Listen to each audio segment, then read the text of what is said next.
قمرون قمر سيدنا النبي قمرون. Hadirin dimulakan Allah Ta'ala, kita duduk di sini untuk usaha satu saja. Bagaimana kita ini menjadi orang yang sukses. Itulah maksud kita duduk di sini. Penting apa enggak semuanya? Enggak ada orang yang ingin gagal, enggak ada orang yang ingin celaka, enggak ada orang yang ingin hina. Nah sekarang inilah kita usaha untuk itu, supaya kita jadi orang mulia, orang yang selamat, orang yang bahagia, orang yang barokah. Untuk diri kita, untuk anak cucu kita, keluarga kita, kampung kita, dan seluruh umat Islam di seluruh alam. Dan jalannya supaya orang itu hidupnya selamat, itu hanya satu aja. Kalau dia itu hidup mengikuti petunjuk pencipta alam semesta, penguasa alam semesta, penentu alam semesta, yang membahagiakan dan yang mencelakakan siapa saja, yaitu Allah Subhanahu wa Ta'ala. Jangan ada pikiran saya akan selamat dengan harta. Kalau orang itu selamat dengan harta, Qarun sudah selamat. Jangan ada pikiran selamat dengan kekuasaan. Kalau kekuasaan bisa menyelamatkan, Fir'aun akan selamat. Jangan ada pikiran orang akan selamat dengan teknologi. Kalau seumpama teknologi bisa menyelamatkan, ahli-ahli teknologi tidak mati. Jangan ada pikiran kedokteran mau menyelamatkan. Seumpama kedokteran bisa menyelamatkan, dokter-dokter tidak ada yang mati. Satu-satunya jalan menuju keselamatan hanya satu saja, mengikuti petunjuk Allah Subhanahu wa Ta'ala. Pertama kali mengenal Allah, meyakini Allah, bahwa yang berkuasa di alam semesta ini hanya Allah, yang menentukan hanya Allah, bukan manusia yang berkuasa, yang menciptakan manusia yang berkuasa. Insyaallah. Bukan raja-raja yang berkuasa, yang menciptakan raja-raja yang berkuasa. Ini sederhana ini kata-kata ini, tapi ini penting ini. Karena kebanyakan manusia itu dalam hati itu yang berkuasa itu raja-raja, yang berkuasa itu Amerika, yang berkuasa itu Cina, yang berkuasa itu Belanda. Itulah namanya kebodohan. Yang berkuasa itu yang menciptakan Amerika, bukan Amerika. Yang kaya itu bukan Cina, yang menciptakan negeri Cina itu. Yang kuat bukan para malaikat, yang menciptakan para malaikat yang maha kuat. La ilaha illallah. Asas pertama supaya orang itu selamat itu harus keyakinannya itu benar. Kalau keyakinannya nggak benar, nggak akan bisa selamat. Walaupun dia punya dunia seisinya, tapi tidak kenal dengan yang menciptakan dunia, celaka. Walaupun dia didukung semua rakyat, tapi tidak didukung oleh yang menciptakan rakyat, celaka. Walaupun didukung oleh semua raja, tidak didukung oleh yang menciptakan raja, celaka. Walaupun punya dunia seisinya, tapi dia tidak punya hubungan dengan yang punya dunia, yang menciptakan dunia, mesti celaka. Pasti, bukan mungkin, pasti celaka. Cuman kadang-kadang itu dia tidak sadar kalau dia itu celaka. Seperti orang naik mobil di jalan tol mulus, dengan tenang-tenang dia gembira naik mobil, nggak tahu di depannya itu jurang.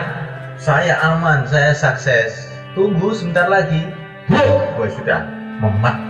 Begitu juga semalaikat orang yang tidak taat kepada Allah, orang yang tidak kenal kepada Allah, walaupun dia ini sepertinya sukses, itu seperti orang naik mobil yang mau masuk jurang itu mereka. Maka syarat kesuksesan pertama, keyakinan atas La ilaha illallah. Maka yang mulia baginda Nabi alaihissalam mengatakan, Ayyuhan nas qulu la ilaha illallah tuflihu.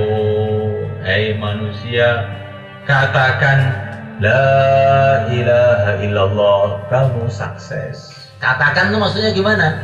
Yakini, maksudnya begitu. Tapi keyakinan itu dimulai dari perkataan. Maka berbicara itu penting.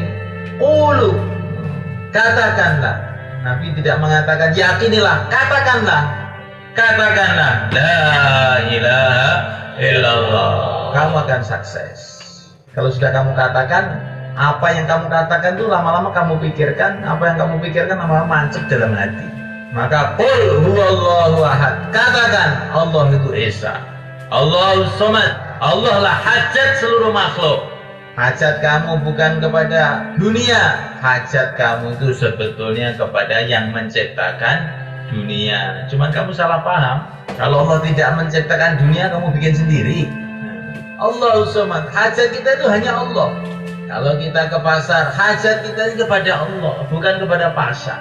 Hajat kita ini kepada pertolongan Allah yang Allah turunkan di pasar. Begitu juga kalau kita ke ladang, hati kita, hajat kita ini kepada Allah yang menurunkan pertolongan Allah yang ada di sawah, di ladang. Kalau Allah tidak tolong kita di sawah, di ladang, akan buntu semua jalan. Tapi ini jangan diam aja, qul, katakan dah, jangan diam. Allah satu, Allahus Somad, Allah lah hajat kita, tempat bergantung kita. Katakan. Karena Al-Quran mengatakan qul, Nabi juga mengatakan qulu, katakan. Kok kamu dengar tok, berarti kamu tuh belum menjalankan Al-Quran. Gawat nggak? Gawat, nanti perintah belum menjalankan. Oh. Jangan pura-pura diem, tahu-tahu ngantuk. Kita harus ngomong. Lesan itu kuncinya hati, kata para ulama. La yastaqimu imanul mar'i hatta yastaqima qalbuhu, wa la yastaqimu qalbuhu hatta yastaqima lisanuhu. Atau kama qala Rasulullah sallallahu alaihi wasallam. Iman orang itu tidak akan lurus kalau hatinya belum lurus. Hati tidak akan lurus kalau mulutnya belum lurus. Kesimpulannya, kalau mulut lurus, nanti hati lurus. Kalau hati lurus, iman lurus. Maka katakan, la ilaha illallah.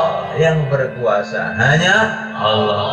Yang menentukan hanya Allah. Panas bukan dari matahari, dari yang menciptakan matahari. Mati bukan dari penyakit, dari yang menciptakan penyakit. Nah, ini penting ini. Sehingga kita ini di mana saja hatinya kepada Allah. Makan tapi hatinya bukan kepada nasi, hatinya kepada Allah. Kalau Allah kehendaki nasi ini jadi baik buat saya, nanti akan datang kebaikan. Tapi kalau Allah kehendaki tidak, ya tidak. Maka mau makan di depan nasi, doa Allahumma barik lana bima razaqtana wa qina adzabannar. Ya Allah, berkatilah ini nasi ini. Kalau Allah berkati, nasi dimakan jadi seger, badannya kuat, ibadah enak, pikirannya lurus, ngaji paham. Ini makanannya barokah. Ya, kalau makanannya nggak barokah, dimakan perutnya kembung, terus mendengarkan ngaji ngantuk, inginnya maksiat aja. Ini makanan tidak barokah. Maka ini orang yang merasa ngantuk waktu ngaji ini, coba kamu renungi, tadi makannya pakai doa nggak? Loh, tadi saya sudah pakai doa loh Pak Kiai, tapi tidak sungguh-sungguh. Kalau sungguh-sungguh nggak ngantuan seperti kita ini, insya Allah. Dan terus paham, ngaji itu paham. Maka makan hatinya kepada Allah, minum hatinya kepada Allah, ketemu anak, ketemu istri hatinya kepada Allah.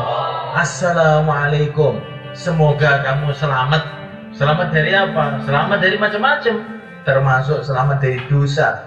Nanti kalau istri kita ketemu assalamualaikum, dia diselamatkan oleh Allah dari macam-macam musibah, termasuk ngomel itu kan musibah dia mereka. Nah, masa perempuan ngomelin suaminya? Dosa itu. Sebabnya apa? Sumbernya karena suaminya kalau ketemu nggak pernah mengucapkan salam. Hatinya tidak kepada Allah, hatinya kepada istri. Akhirnya Allah hukum istrinya awek kayak bebek. Ya. Siapa yang salah? Saya. Insya Allah, kan? Jangan nyalahkan istrinya dulu, salahkan saya. Ya, saya sudah salam baru sekali, tidak salamnya sudah 10 tahun. Sekarang tobat, ketemu keluarganya, Assalamualaikum. Hatinya kepada Allah.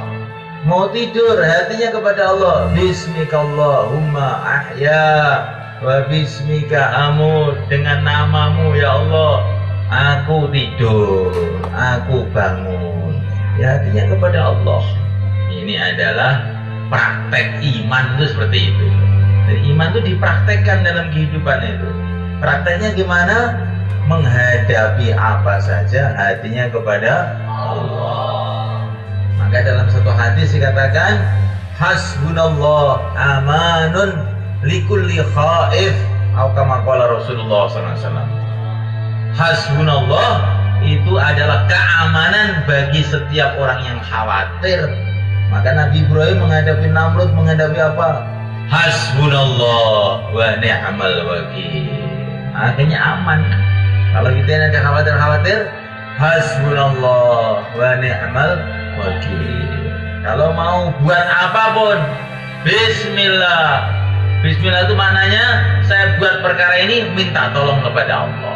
Barang siapa memulai kerjanya dengan bismillah, Allah akan berkati pekerjaannya itu. Ngaji bismillah. Barang siapa kumpul istrinya baca bismillah, nanti kalau jadi anak, anaknya tidak bisa disesatkan oleh syaitan. Makanya ulama-ulama Pakistan itu kalau melihat santri ngantuk aja ngaji, ini bikinnya tidak pakai bismillah. Nah terus bagaimana, sudah terlanjur jadi ini? Ya sekarang aja baca bismillah yang banyak. Nah, dulu orang tuanya lupa. Nah, jadi kalau anaknya itu ngantuan tuh jangan disalahkan anaknya dulu. Mungkin lupa ini dulu tuh, nggak baca bismillah. Jadi semulaikan Allah SWT, ini penting ini iman nih semulaikan.